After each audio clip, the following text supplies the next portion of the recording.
بڑی عمر کے رشتہ داروں سے پردہ کرنا، والد کے چچا زاد، پھوپھی زاد، بھائی وغیرہ اگر بڑی عمر کے ہوں تو کیا ان سے بھی پردہ ضروری ہے؟ عائشہ صاحبہ سرگودا سے۔ جی، والد کے چچا زاد یا پھوپھی زاد بھائی وغیرہ اگر بڑی عمر کے بھی ہوں تو پردہ ان سے بھی ضروری ہے، کیونکہ یہ نامحرم ہے۔ البتہ یہ ہے کہ اگر لڑکی کی عمر زیادہ ہے، ایجڈ ہے، تو اور وہ عمر اتنی ہو کہ قرآن کیا کہتا ہے کہ اس میں لوگوں کو نکاح کی رغبت ختم ہو گئی ہو اس کی عمر کی وجہ سے،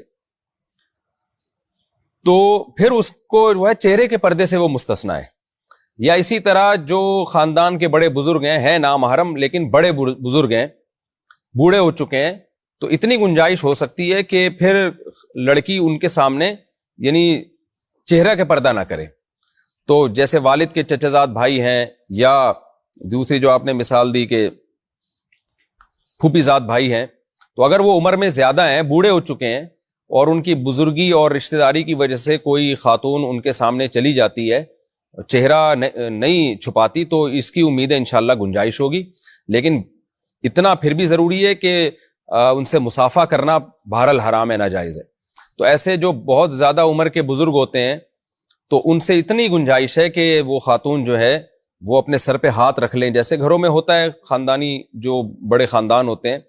کہ جیسے والد صاحب کے چچا زاد بھائی آئے تو اگرچہ سگے چچا نہیں لیکن چچا کی طرح ہیں وہ، اب اگر وہ ایجڈ ہو گئے ہیں تو فتنے کا خطرہ ختم ہو جاتا ہے، تو ایسی صورت میں ان کی بزرگی کا خیال رکھ کے صرف اتنا کر لیا جائے کہ وہ اب اس خاتون کے سر پہ ہاتھ رکھ لیں جو ان کی بھتیجی لگتی ہے رشتے میں، تو سر پہ ہاتھ رکھنے کی گنجائش ہے جبکہ سر پہ چادر ہو۔ لیکن بلا حائل مصافحہ کرنا